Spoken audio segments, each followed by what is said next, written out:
I've read a shit ton of books this month.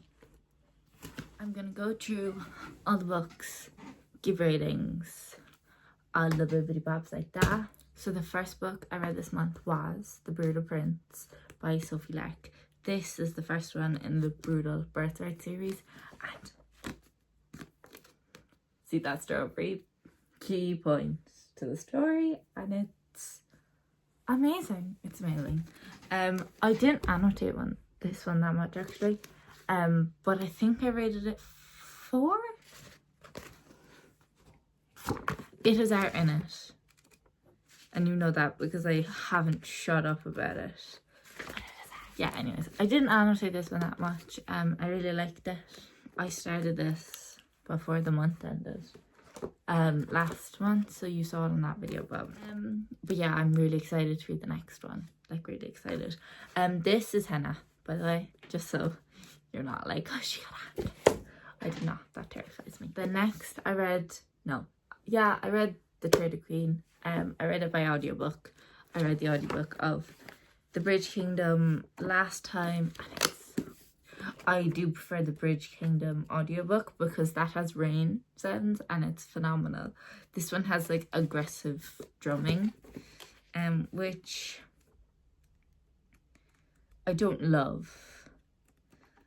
I was meant to annotate this one online. Got distracted. The ending.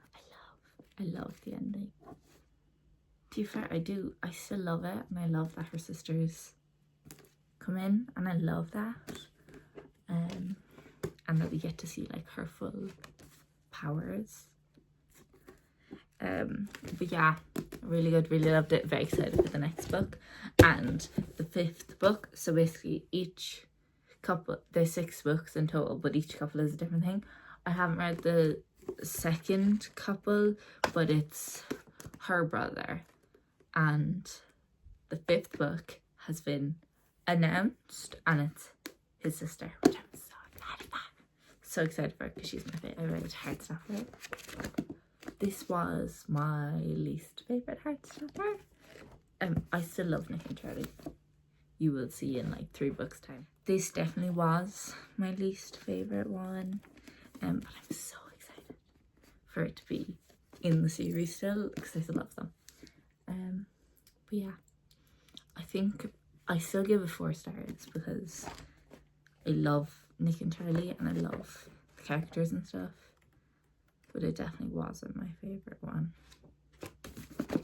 So yeah, it's also a little bit, which I'm like, I read Downpour. This book is phenomenal. Ray, you are an amazing specimen. Like, amazing. Christian, you still suck. From the deepest crevice of your soul, you still suck. I can't remember if I did go into detail.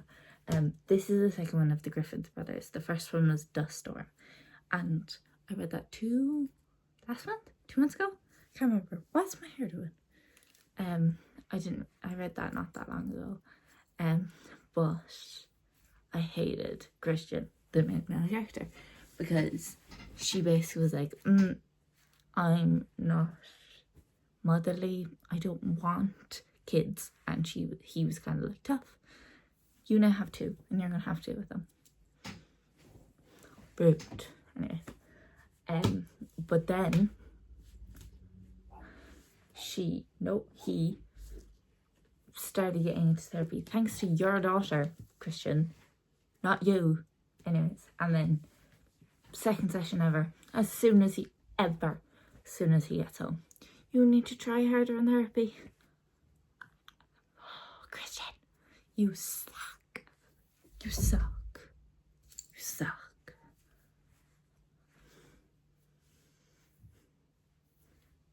He sucks. But Ray, you're amazing.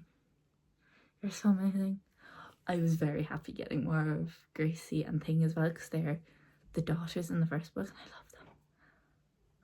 And I saved a quote, and it's basically a Thing just going, sup. When the older sister's boyfriend comes in, It's amazing. Downpour. I think I gave this a 4.5.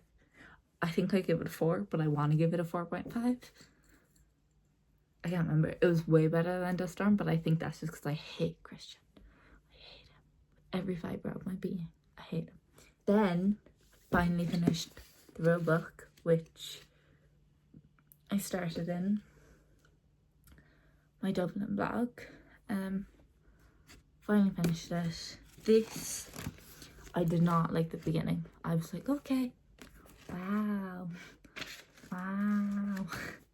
basically. But I loved the ending. It was so cute. I loved getting Nathan and Brie in it as well, because I was like, I do wish that we got more of the others' stories, because I'm like, who are these people? Who are they? But anyways, Derek was my favourite from the first book as well, because he's the boob guy. If you know, you know. I gave this a 3 stars. I have the exact one here, but I can't remember. I think I gave it 3 stars. Then I read Nick and Charlie. Henceforth, why I said I love Charlie. This comes after Hearts Over 5 and before Hearts Over 6. Like chronological order way. I read this in a day because it's gigantic font. Like gigantic font in comparison to this font. Gigantic. I read it in a day. I read it while I was waiting to go in for my pain needles. Used a highlighter to tap them as well. I didn't love this again. I love Nick and Charlie. I do not love this. I'm very happy I got the pretty cover of it, because the other cover is this cover and this one is way better. But I got the pretty cover of it. I also want the pretty cover of this Winton novella, so anybody sees it, let me know where you find it. I read Under the Roof. It's this one. I did read it by audiobook. Oh my god, she's so stupid. I'm sorry now. I gave this book 2 stars because it like purely just infuriated me. I'll explain to you the plot.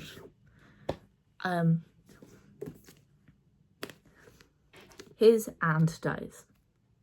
His aunt, her mentor, she gives her, splits the house.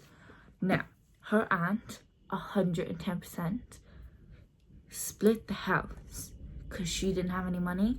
So she was like, yeah, I'll give it to my I give it to my nephew, the only one I like, and he has the money to pay her out. Logical. Thought she explained it well, she did not. But that's 110% what the aunt was trying to do. She goes, no, I have a right to this house. And he's like, do you though? No, you don't. And they hate each other, and then all of a second they're just banging in the kitchen, and I'm like, how? What? Why? How? Oh, she's so annoying. Like, so annoying. Like, why would you have a right to the aunt's house?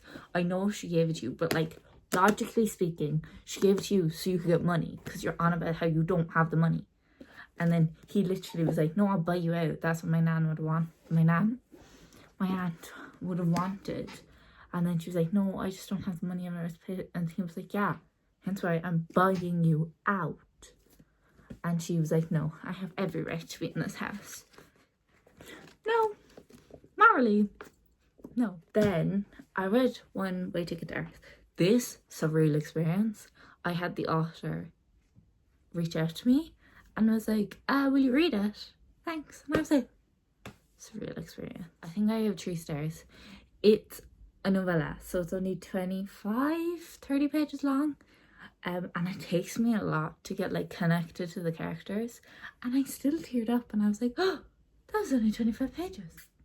It's like a half Avatar kind of world. That's how I was picturing it anyway. I could be wrong. It's like a half Avatar kind of world. And I was picturing Avatar, and then they brought in like words in the nicest way possible, just like started explaining spacecrafty things, and I was like, I have no idea what you're talking about. No, I read role playing. This book was not for me. It wasn't made for me. It wasn't written with me in mind, but it was still a good book. I did end up giving it 2.5 stars because it just wasn't written for me. It was about like a 50-year-old couple. But then, so it would have been the first, like the third chapter or something. It was just a whole chapter on a video game, and I should have guessed it, but I was so confused, and that's what brought it down a little bit as well, because I don't like being confused in books. Then I read The Hat Trick. I loved Vince. I loved Brett. I didn't like Matt. He kind of sucked as a person. So when I think about it, I'm like, you suck as a person. But then when I don't think about him, I don't think about him. So I'm like, I don't like him. He did bring down the rating of the book. If it was just Vince and Brett and obviously Chandler, I would have loved it. It was White Shoes, which I wasn't fully in the knowledge of what White Shoes was, and I don't love it. I loved Vince. I loved Brent. Like, they brought that book up so much, mainly because I didn't know what that was happening, but I loved them. Chandler, you were okay, but Matt, you kind of sucked. Like, even as a person, I know it was all happy in the end. I read Say You Sir, my latest obsession. This book, I read it with the audiobook. With the audiobook, I can finish a book in a day. It still took me 2 days to read this book because of how beefy it is. How beefy it is. We read it with the audiobook and properly go back and annotate it even more. Oh my god, here? Noah Riley, you were amazing. Anyways, I was 60% true, and I was like, you are not the same man. You are a communicating man. Then the whole this part happened. I think it was this part. Oh, it was this part. This part? Shocking. I love this book. The end, I was expecting to sob, but I didn't, which I think I needed. It was a little bit predictable. A little bit, but I needed it. I quite literally text Bex being like, I'm about to have a heart attack. Panic attack. I'm about to have a heart attack.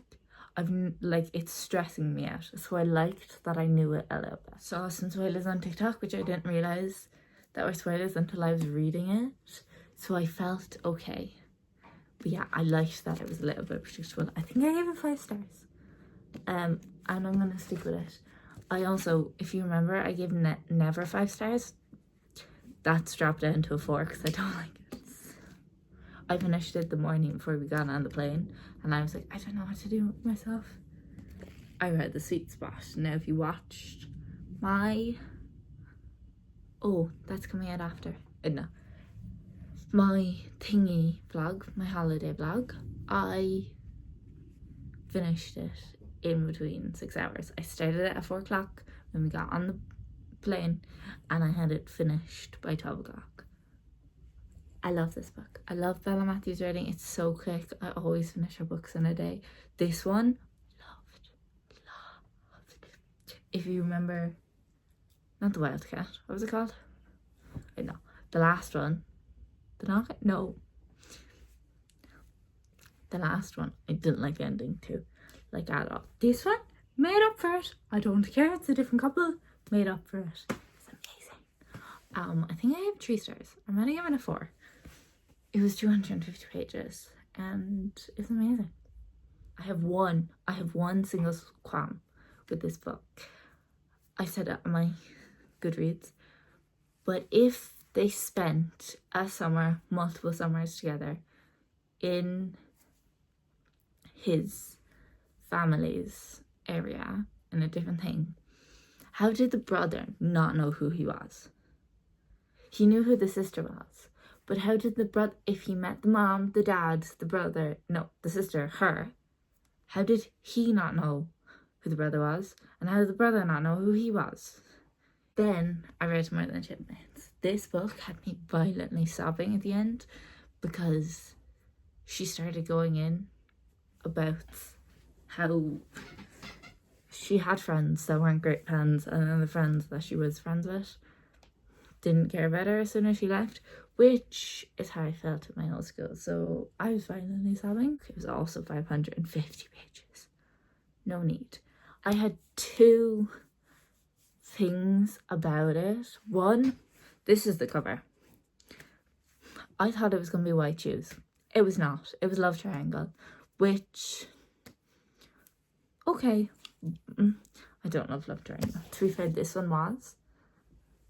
But Chase, where are you? I need your name to point at you because you...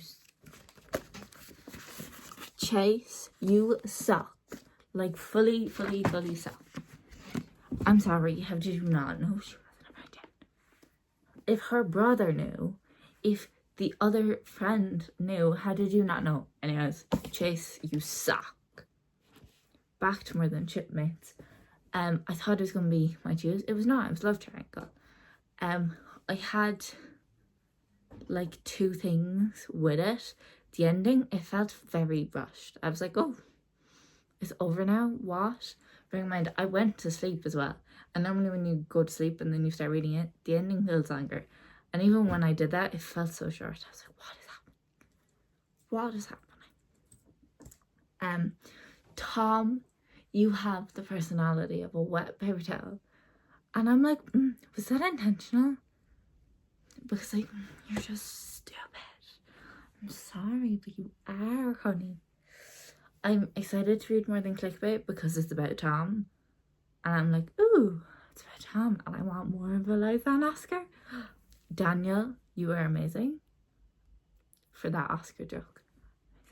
Anyways, yeah, I think I gave this book 4 stars.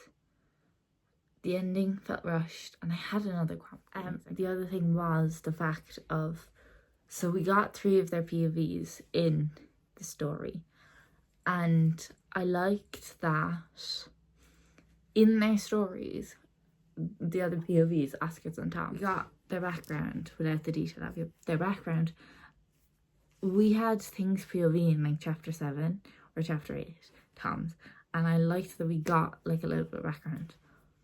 I want to say 20 chapters in, then we got like an inkling of the background for Eliza, and I was like, I don't love that. I don't know if it was the pacing of it, or if it was the writing of it, or it's just a load of things that happened. And like in the first, in Tom's first chapter, it wasn't described. He was like, my brother sucks, my dad died. Obviously subtler than that. And then his first POV, he was like, I was a douche when I was an actor, so it doesn't suit me. Perfectly fine. And then as the chapters went on, we got details and we got the goss and all that. I didn't like, it was 15 or 16 like chapters in them, like he's in a group picture with her, and I was like, wow, okay, we know that. And then 20 chapters later, then we got what happened with our friends, and I was like, oh my god, but like a load of things happened with her family, and I was like, you did not explain that well, because like you explained it as if they were like abusive to her, like they were just being like, you need to actually grow up. That's all they were doing. I still love the book. I gave it 4 stars. I will see you very soon. I will edit this video and then you will see this very soon. And yeah.